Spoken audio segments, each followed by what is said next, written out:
اللہ رب العالمین والصلاة والسلام علی سید الانبیاء والمرسلین وعلی آلہ وصحبہ اجمعین ومن تبعہم بإحسان الی یوم الدین اما بعد۔ قرآن کریم کے 17ویں پارے کی کچھ منتخب آیات کی تفسیر آپ کی خدمت میں پیش کی جا رہی ہے۔ 17ویں پارے کی اسٹارٹنگ ہوتی ہے سورۃ الانبیاء سے۔ پارے کی پہلی آیت میں یہ بتایا گیا کہ انسانوں کی اکثریت اپنے حساب سے غافل ہے۔ دنیا میں اگر ایک اسٹوڈنٹ جو اپنی پڑھائی کو لے کر کے سیریس ہو، وہ سال بھر پڑھائی نہ کرے، لیکن اگر اس کو یہ پتا ہو کہ کل اس کا ایگزام ہے تو اگر اسے پاس ہونا ہے تو وہ ضرور آج محنت کرے گا۔ اس دنیا کا سب سے بڑا امتحان وہ ہے جو ہمیں اور آپ کو آخرت میں دینا ہے، اور اس امتحان میں پاس اور فیل ہونے پر ہماری نجات کا دار و مدار ہے۔ جو پاس ہوگا وہ کامیاب ہوگا، جو فیل ہوگا وہ جہنم میں جائے گا۔ لیکن افسوس کی بات ہے کہ انسانوں کی اکثریت اس حساب سے غافل ہے۔ آئیے دیکھتے ہیں قرآن کا 17واں پارہ، پہلی آیت۔ اعوذ باللہ من الشیطان الرجیم، بسم اللہ الرحمن الرحیم۔ اقترب للناس حسابهم وهم فی غفلۃ معرضون۔ لوگوں کے حساب کا وقت قریب آ گیا، پھر بھی لوگ غفلت میں پڑے ہوئے ہیں اور اعراض کر رہے ہیں، منہ موڑے ہوئے ہیں، دھیان نہیں دے رہے، توجہ نہیں دے رہے۔ حساب قریب آ چکا ہے۔ 1400 سال پہلے یہ آیت اتری ہے، اب تو ہم قیامت کے اور قریب جا پہنچے۔ اب تو قیامت کی وہ نشانیاں جو اللہ کے رسول صلی اللہ علیہ وسلم نے بتائی تھی ایک ایک کر کے نظر آ رہی ہیں، سامنے آ رہی ہیں۔ اور بعض علماء کہتے ہیں کہ اس آیت میں حساب سے مراد انسان کی موت بھی ہو سکتی ہے۔ بھئی انسان کے مرنے کے بعد ہی تو حساب کتاب شروع ہو جاتا ہے نا، قبر کی حد تک تو سوال و جواب شروع ہو جاتا ہے، اور موت کب آئے گی کسی کو نہیں پتا۔ ہو سکتا ہے کہ آج ہم یہاں سے جائیں اور پھر دوبارہ زندہ نہ لوٹیں۔ تو انسان کتنا غافل ہے کہ اس کے حساب کا وقت قریب ہے پھر بھی غفلت میں پڑا ہوا ہے۔ اقترب للناس حسابهم وهم فی غفلۃ معرضون۔ لوگوں کے حساب کا وقت قریب آ چکا ہے، پھر بھی لوگ غفلت میں پڑے ہوئے ہیں۔ ما یأتیہم من ذکر من ربہم محدث الا استمعوہ وہم یلعبون۔ اور جب بھی اللہ کا ذکر کیا جاتا ہے، قرآن کی آیتیں پڑھی جاتی ہیں، یہ کھلواڑ کرتے ہوئے قرآن کو سنتے ہیں۔ یہ سنتے ضرور ہیں، ان کے کانوں میں قرآن ضرور پہنچتا ہے، مگر یہ غور سے نہیں سنتے، یہ عمل کرنے کے لیے نہیں سنتے، یہ قبول کرنے کے لیے نہیں سنتے۔ ما یاتیہم من ذکر من ربہم محدث، جب بھی ان کے رب کا کوئی ذکر ان کے پاس آتا ہے، الا استمعوہ وہم یلعبون، یہ کھلواڑ کرتے ہوئے سنتے ہیں۔ ایک ہوتا ہے کہ انسان قرآن سنتا ہے تو توجہ کے ساتھ سنتا ہے، یہ سوچ کر کے سنتا ہے کہ یہ اللہ کا کلام ہے، اس کے معنی اور مطلب پر غور کرتا ہے۔ مگر آج ہماری میجورٹی نے قرآن کو تعویذ بنا لیا، قرآن کو پڑھ کے پھونکنے کی کتاب بنا لیا، قرآن کو برکت کی کتاب بنا لیا، قرآن کو بس چوم کے رکھ دینا ہے، اس کی کتاب بنا لیا۔ قرآن ہم میں سے اکثریت پڑھتی بھی ہے تو رٹو طوطے کی طرح پڑھتی ہے۔ تراویح میں قرآن پڑھا جا رہا ہے، پیچھے نمازی جو ہے بیچارے جھول رہے ہیں، ان کو نیند آ رہی ہے، ان کو اونگ آ رہی ہے، سن تو رہے ہیں۔ اور کتنی جگہ تو ایسا ہے کہ تراویح ہو رہی ہے، پیچھے لوگ بیٹھے رہتے ہیں۔ جب یہ معلوم ہوتا ہے کہ ہاں اب امام صاحب رکوع کرنے والے ہیں، اور جن کے یہاں رکوع ملنے پر رکعت مل جاتی ہے، وہ تو رکوع میں جانے کے بعد ہی رکعت میں جاتے ہیں۔ تو سن تو رہے ہیں مگر کھلواڑ کر رہے ہیں۔ لاہیۃ قلوبہم، قرآن کے ساتھ یہ مذاق کیوں ہو رہا ہے؟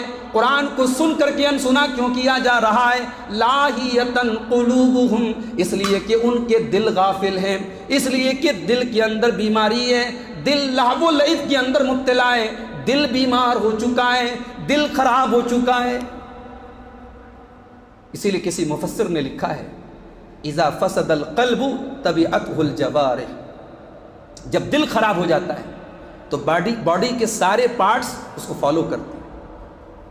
دل سارے بدن کا سردار ہے، ہیڈ ہے، دل اگر خراب ہو جائے تو پھر ہاتھ، پیر، آنکھیں، کان سب اس کو فالو کرتے ہیں۔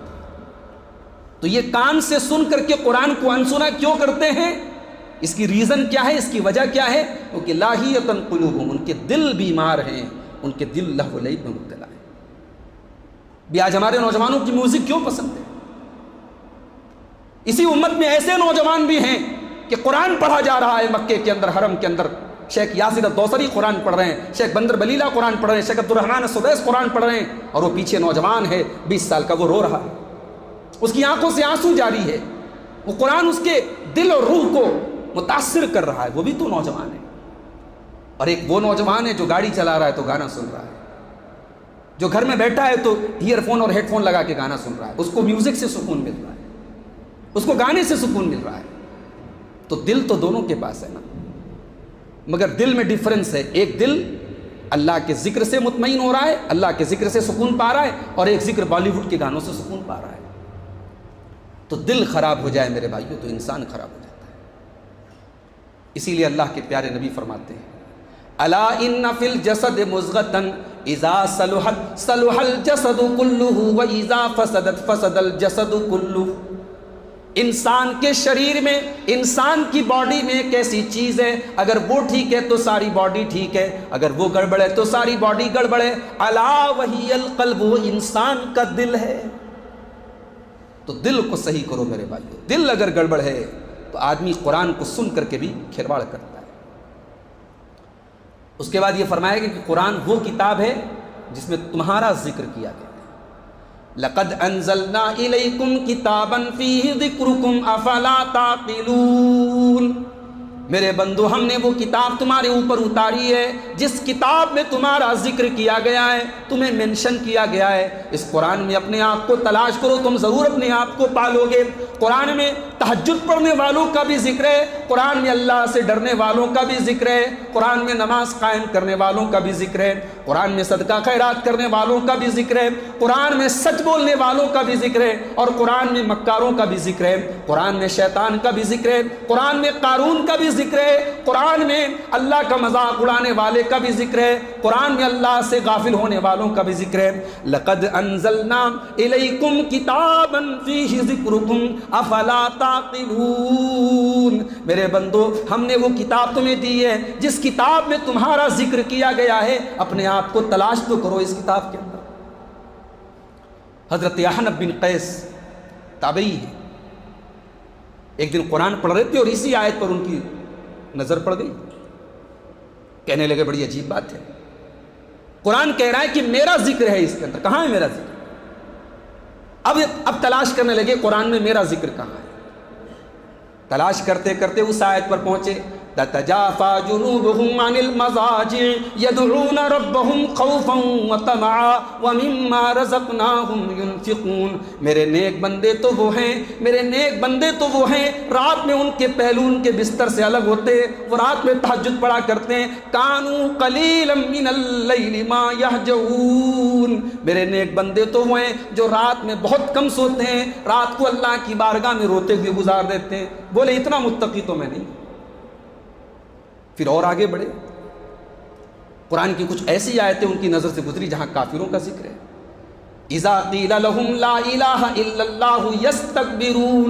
اللہ کے کچھ بندے ایسے بھی ہیں جب ان سے لا الہ الا اللہ کہا جائے تو تکبر کرتے ہیں، گھمنڈ کرتے ہیں، کہا اتنا برا بھی نہیں ہوں میں۔ اس کے بعد جب سورہ توبہ کی وہ آیت ان کی نظر سے گزری، وآخرون اعترفوا بذنوبهم خلطوا عملا صالحا وآخر سیئا عسى اللہ ان یتوب علیہم۔ اللہ کے کچھ بندے ایسے بھی ہوتے ہیں جو نیک عمل بھی کرتے ہیں اور جو غلط کام بھی کرتے ہیں، ان کے نیک عمل بھی ان سے ہوتے ہیں، برے کام بھی ان سے ہوتے ہیں، اور وہ اپنے گناہوں کا اقرار کرتے ہیں۔ ایسے لوگوں کے بارے میں امید ہے کہ اللہ ان کو معاف کر دے گا۔ کہا کہ اے اللہ، میں نے اپنے ذکر کو پا لیا، قرآن مجھے اپنا ذکر مل گیا، یہ وہی لوگ، میں انہی لوگوں میں سے ہوں جن کا ذکر یہاں کیا جا رہا ہے۔ تو قرآن وہ کتاب ہے جس میں آپ کو مینشن کیا گیا، آپ تلاش کریں، آپ سرچ یور سیلف ان قرآن، اپنے آپ کو قرآن میں تلاش کریں، ملے گا ضرور آپ کا ذکر، کہیں نہ کہیں قرآن میں آپ ضرور ملیں گے۔